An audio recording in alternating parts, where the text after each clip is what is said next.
Hey, hello everyone. Good morning. Welcome to my new vlog video. তো আজকে মায়ের কাছে আছি 4 দিন হয়ে গেল। তো দেখো আজকে রান্নাটা আমি করব। তো মা সব কিছু রেডি করে দিয়েছে আর মা আমাকে বলেনি, আমারই ইচ্ছে হলো যে একটু রান্না করে সবাইকে খাওয়াই। তো দেখো আজকে রান্না করছি দেশি মুরগির ঝোল।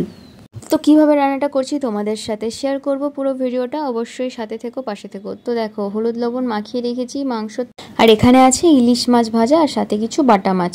তো এখানে দেখো মা আলু কেটে দিয়েছে আর এখানে মশলাও পেস্ট করে দিয়েছে, মাংসতে যা যা মশলা লাগবে সেগুলো। তো এখানে মা কচু কাটছে, কচু দিয়ে কিন্তু ইলিশ মাছের মাথা দিয়ে হবে। তো এই যে মাংসের রেসিপিটা তোমাদের সাথে শেয়ার করি। তো দেখো গোটা গরম মশলা, তেজপাতা, শুকনো লঙ্কা, তারপরে পেঁয়াজ ফোড়নে দিয়ে এই যে মশলাটাকে এখন দিয়ে কষিয়ে নেব। তো এখানে মশলার মধ্যে কি কি দিয়েছি, আদা, রসুন, তারপরে কিছুটা পেঁয়াজ আর টমেটো আর শুকনো লঙ্কাকে একসাথে পেস্ট করে নিয়েছি।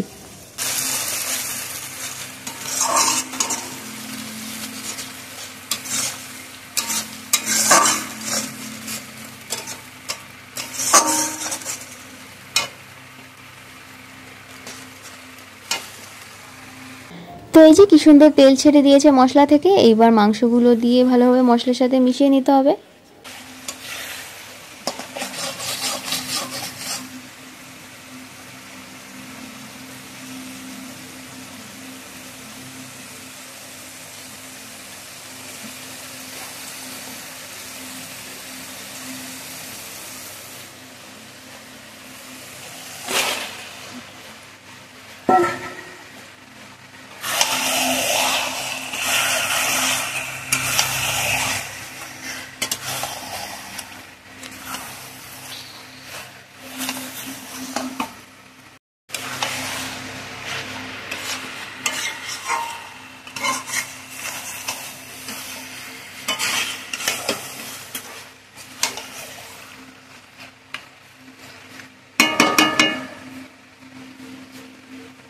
তো এদিকে মাংস কষা হচ্ছে আর এদিকে কিন্তু মা কচুগুলো কেটে ধুয়ে পরিষ্কার করে দিয়েছে। তো একটুখানি গরম জল দিয়ে তারপরে তাতে লবণ দিয়ে 1 চামচ মতো এই যে কচুগুলো সেদ্ধ বসিয়ে দিয়েছি। আর এদিকে দেখো মাংস থেকে কি সুন্দর তেল ছেড়ে দিয়েছে।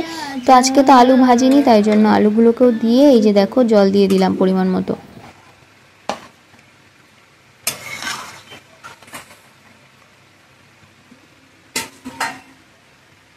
তো দেখো কচুটা কি সুন্দর গলে গিয়েছে, তাই কচুর জলটা ঝাড়তে দিয়ে দিয়েছি। আর এখানে কচুর জন্য ফোড়নে দেবো শুকনো লঙ্কা, কালো জিরে আর পরিমাণ মতো কাঁচা লঙ্কা।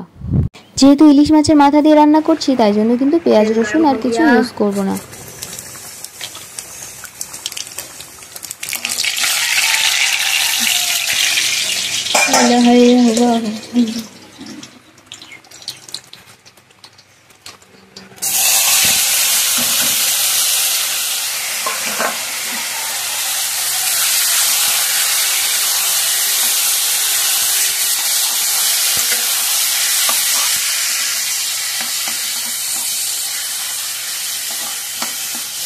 লবণ হলুদ দিতে হবে তো।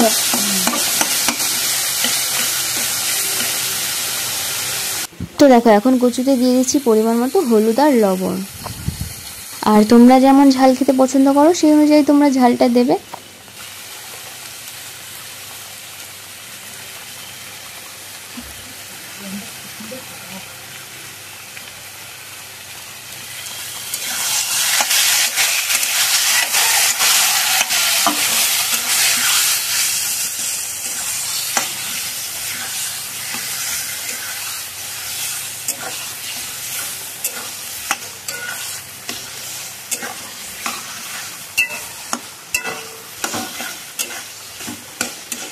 আর কিছু কিন্তু দেবো না, এবার সুন্দর করে কচুটাকে নাড়াতে হবে। আর এদিকে দেখো মাংসও কিন্তু রেডি, তো ঝোলটা ফুটে এসছে।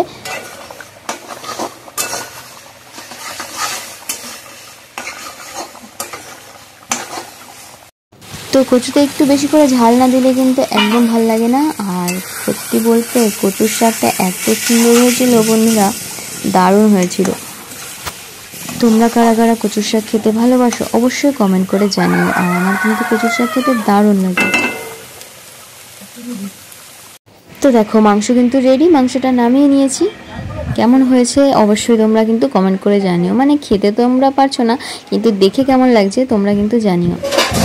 তো মাংসটা খুব ভালো হয়েছিল বলবো না, মোটামুটি হয়েছিল। আর এদিকে দেখো কচুর শাকটাও কিন্তু নামিয়ে নিয়েছি, আর কচুর শাকটা কিন্তু দারুণ হয়েছিল, এটা মিথ্যে কথা বলবো না। এরকম সিম্পলভাবে তোমরাও বাড়িতে বানিয়ে খেও, দারুণ লাগে। তো তারপর খাওয়া দাওয়া করে আমরা খেলছিলাম একটু লুডো।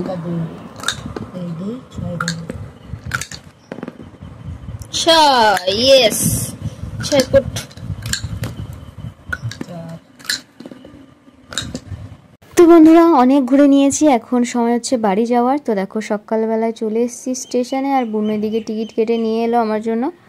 তো বুঝতে পারছি বুনুর মন খারাপ হচ্ছে, তাই জন্য কিন্তু আমায় ছাড়তে এসেছিল। তো বুনুকে টাটা করে দিয়ে ট্রেনে উঠে পড়লাম।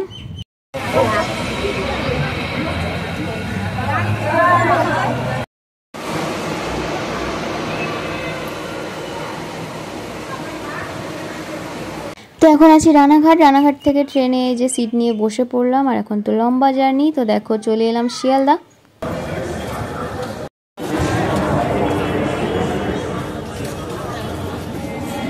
তো বন্ধুরা যাওয়ার দিন তো খুব বাজে ওয়েদার ছিল, আর আজকে দেখো খুব সুন্দর রোদ্দুর উঠেছে। তবে এমন না বৃষ্টি হয়নি, বৃষ্টি হয়েছিল মাঝ রাস্তায়। তো চলো এখন কিছু খেয়ে নেবো, আমার ভীষণ খিদে পেয়েছে, সকালে কিচ্ছু না খেয়ে বেরিয়েছি। তো এই যে দেখো ডিম টোস্ট কিনে নিলাম, আর তারপরে এই যে বাসে উঠে পড়েছি।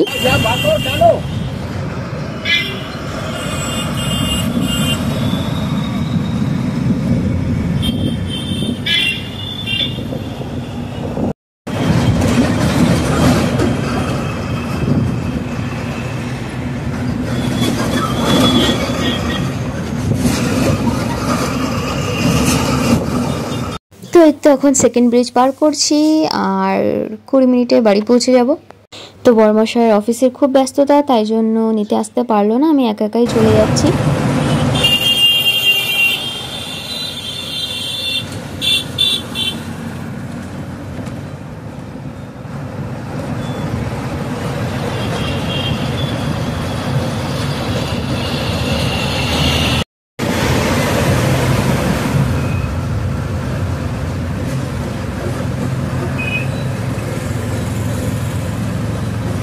তো এই তো এখন যাচ্ছি টোটোর কাছে, আর এই যে দেখো সাথে করে কাকে নিয়ে এসেছি।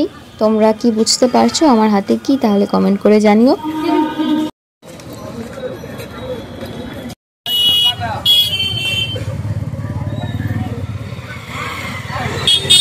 তো এই যে মা শীতলার পুজো হচ্ছিল, তাই একটু ভিডিও করে নিলাম, সবাই প্রণাম করে নিও।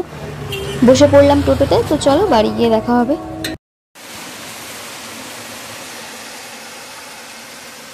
তো দেখো বাড়ি এসে একদম ফ্রেশ হয়ে উপরে চলে এসেছি, আর বৃষ্টি পড়ছে কি সুন্দর। তো ভাবছি এখন একটু ঘুম দেব। তো খাওয়া দাওয়া হয়ে গিয়েছে। তো বড়মশাই যেহেতু তাড়া ছিল তাই বেরিয়ে গেছে অফিসে, আর দেখা হয়নি। তো ভিডিওটা এখানে শেষ করছি, সবাই ভালো থেকো, দেখা হবে পরের ভিডিওতে। Thanks for watching, by.